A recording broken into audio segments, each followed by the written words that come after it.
STEM education, let's get real.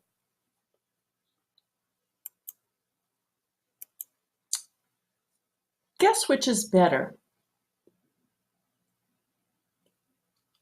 If you chose the picture on the right, good. Most people quickly agree that the picture on the right is better.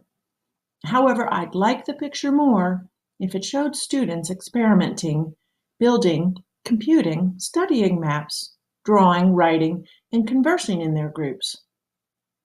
Then I could say with all honesty that it looks like an integrated STEM classroom. What exactly is integrated STEM? A working definition is that it's an interdisciplinary or integrated science, technology, engineering, and math curriculum that's taught in authentic contexts. It can also incorporate English language arts, social studies, and other academic subjects into its framework. There are multiple benefits for integrated STEM in our schools. Student-centered work often is stimulating and engages students more. It allows teachers to focus on big ideas that are connected or interrelated between subjects, so it's less fragmented. They show through research that it improves retention, improves higher level thinking skills and problem solving. There are many benefits to integrated STEM. But to be effective, STEM programs should include certain elements. Of course, they integrate technology and engineering into the science and math curriculum. They promote scientific inquiry and engineering design and include rigorous mathematics and scientific instruction. Of course, we use collaborative approaches in this kind of classroom, and we connect students and educators with STEM fields and professionals. We provide global and multi-perspective viewpoints and incorporate strategies such as project or problem-based learning, giving kids formal and informal learning experiences. And of course, we incorporate appropriate technologies that enhance learning.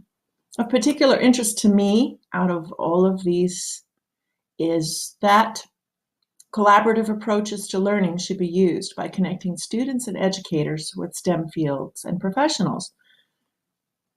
Making learning authentic means connecting to the community in one way or another. A great place to begin is local businesses. I'm also very interested in the statement that global and multi-perspective viewpoints are included. In fact, to me, this is the most important point because so much literature tells us that minority students, including girls, are not always lending their viewpoint. Let's think about this. Yeah, so who is a natural mathematician? The photo makes it appear as if the boy is a better mathematician. The girl looks very frustrated. Is this rooted in natural ability? Which statement is true, if any?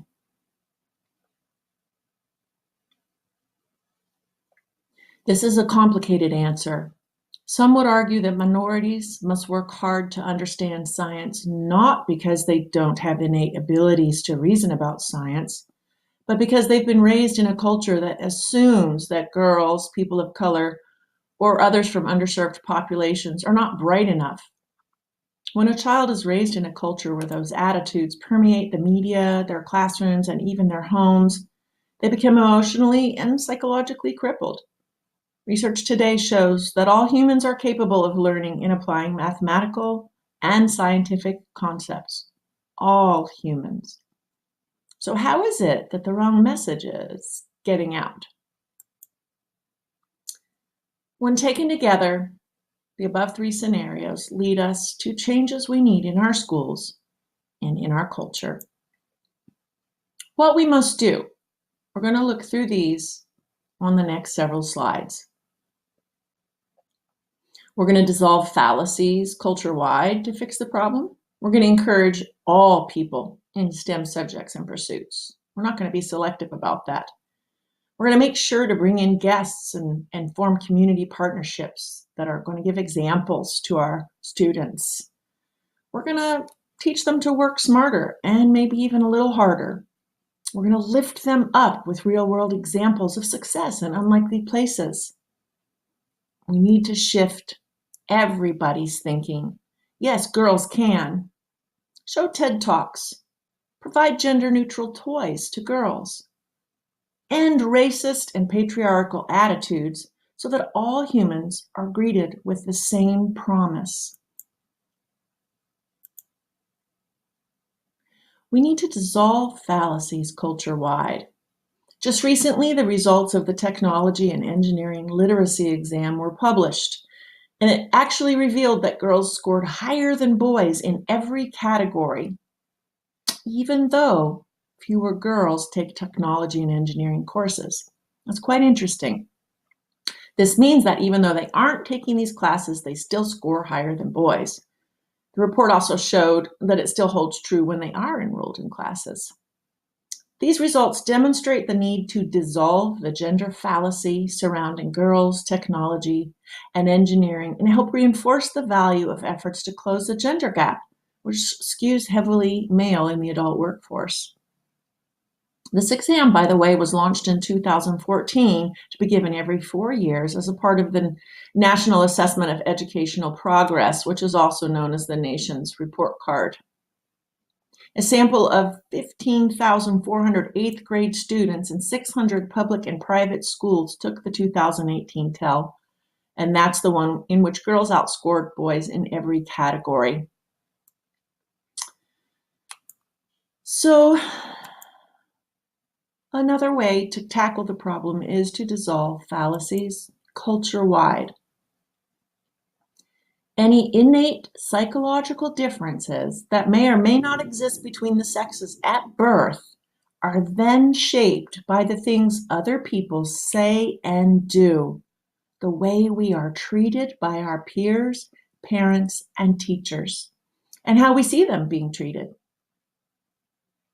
So it's next to impossible to separate biological influences from cultural influences.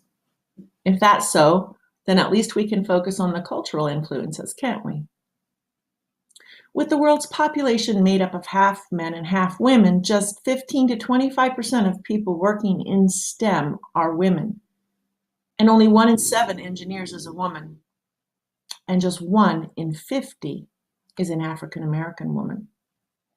The issue is not a lack of interest or desire.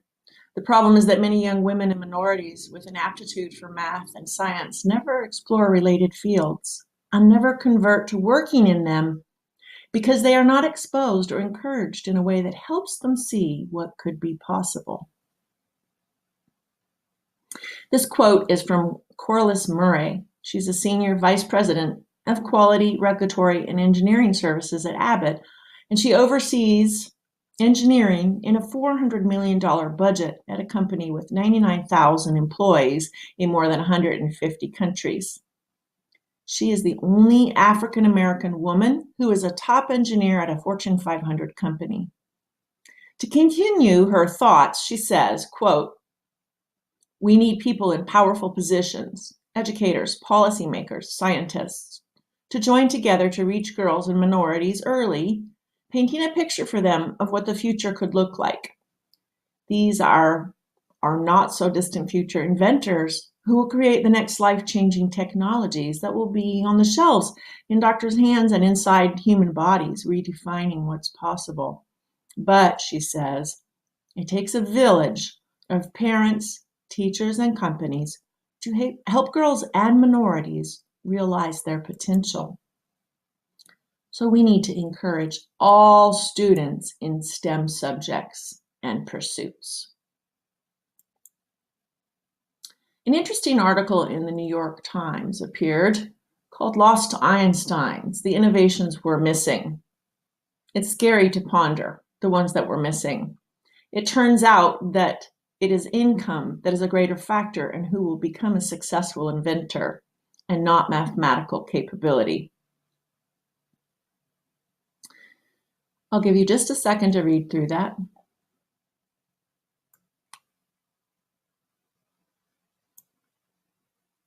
Additionally, in a 2017 U.S. News and World Reports article, they reported that low-income students are nowhere to be found in STEM.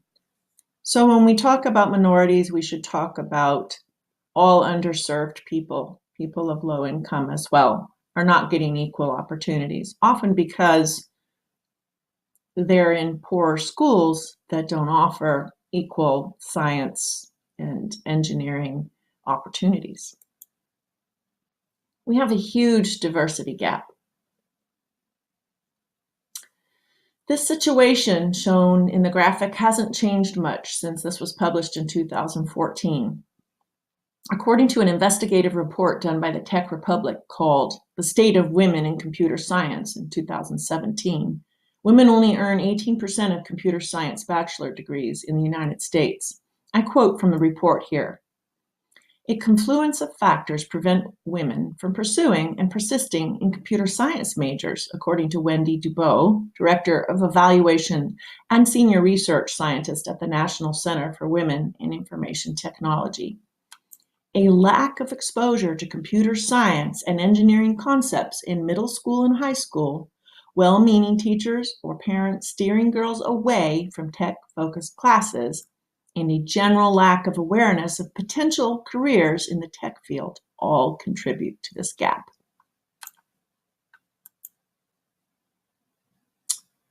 This graphic shows the racial diversity in the tech industry.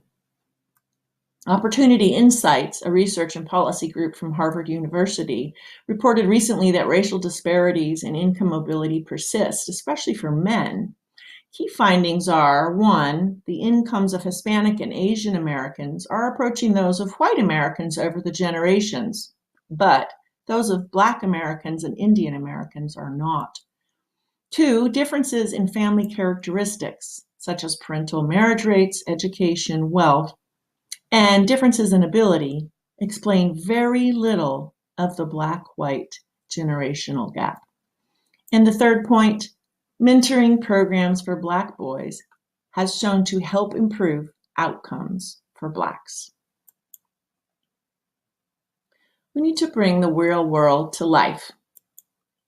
We need to use local resources to help you, such as the Tennessee STEM Innovation Network and ETSU, and partner up with community organizations, clubs, and businesses. Invite professionals and technicians in STEM careers to come spend an hour or a day in your classroom, or perhaps commit to a monthly visit.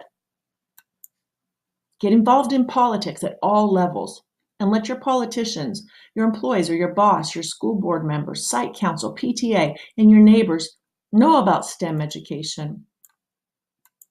Write a letter, or better yet, help your child write a letter to the editor of your local newspaper. Start a blog or a podcast, and fight back when you hear or see racial and or gender inequities being perpetuated in schools, churches, and community organizations. Support your local Boys and Girls Club. Offer resources always to all your students from a young age. There are so many resources on the internet. 2, for people of color stand out. peopleofcolorinTech.com and Zimela.org. Multiple websites exist to encourage girls, and you can find all of these links under mrsray.me under the TED Talks menu. That's my website, mrsray.me, and you click on the TED Talks menu and scroll down, and you will find these links. They're very helpful. Another way to bring the real world to life would be to, start a first Lego League in a community center near populations that are underserved. Expose girls to experiences that bolster their confidence. Give them toys that don't stereotype girls.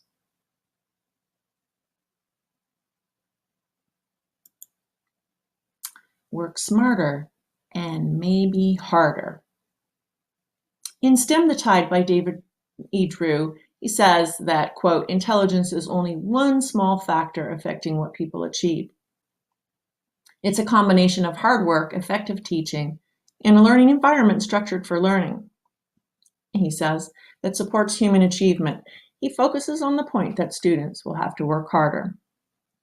In fact, the Pew Research Center wrote in 2018, quote, most Blacks in STEM positions consider major underlying reasons for the underrepresentation of Blacks and Hispanics in science, technology, engineering, and math occupations to be limited access to quality education, or discrimination in recruitment and promotion, and a lack of encouragement to pursue these jobs. Yeah, we've heard that. That's a recurring theme. Lack of encouragement. So let's lift up our students. Sharon Croft Cooper. She's an engineer at NASA Goddard Space Flight Center in Greenbelt, Maryland. And she said in a recent podcast with me on Ed on Its Head, available at anchor.fm, also available on my blog, mrsray.me, she said, luck landed me in this job. I never imagined myself in this career. I had a babysitting job set up for the summer after my first year of college, but my dad encouraged me to apply for an internship at NASA instead. I got the internship and I never left. Her advice? She says, go and get jobs, go shadow people, get internships. It's really exciting stuff. Learn what you can. Anybody can do this. Here's another amazing example. Erica Hairston, a Black woman in computer science who graduated from Yale University with a degree in computer science and African American studies in 2018, says, quote, well, the lack of minorities in tech is a major disparity to overcome. It also serves as a source of inspiration. When asked to sit on a panel for girls who code, I thought through the message I wanted a room full of 9th and 10th grade girls to take home. The idea that kept coming back to me was representation matters, and there is no one type of engineer.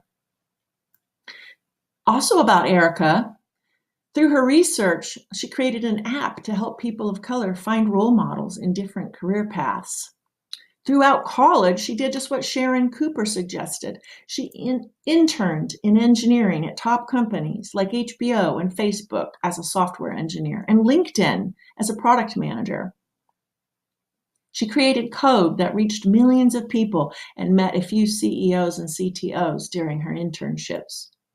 She is truly an inspiration and can help lift our students up. When I job shadowed at Johnson City Internal Medicine's phlebotomy lab, I learned that lifting up our students does not mean telling all of them their college material. We have to listen to them. Some of them don't want college, and that is okay. We lift them up by showing them all alternatives, such as the tech jobs that exist in laboratories around the country that hire people with just certifications, and some certifications that can be earned in the equivalent of one college semester for a fraction of the cost. So if you're a teacher, consider bringing a technician, such as a phlebotomist, to your classroom during a PBL or during Career Week. Lift up all of our students by sharing multiple opportunities and by offering nothing but encouragement. Shift your thinking. A Silicon Valley employee was quoted as saying this: one of the reasons why there hasn't been a Black Zuckerberg is because there are not enough people trying. I think that has to do with the attitude that when you are not told that you can, or you are not given the opportunity, you don't try. Think about that. Why must we make these changes? Available jobs in the future, globally economy and competitiveness, global economy and competitiveness. In the IT sector alone, here's what we find, according to a May 2018 article in ZDNet. IT organizations are developing and hiring people to fill roles in high-demand areas today. These roles also represent the future of IT, it said, as they will add more than 5 million positions worldwide by 2027. And there are even shortages today for those positions.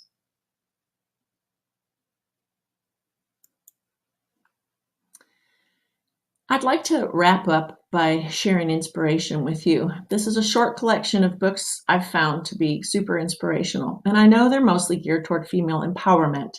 So I surely must embark on a quest to find resources that inspire other minorities.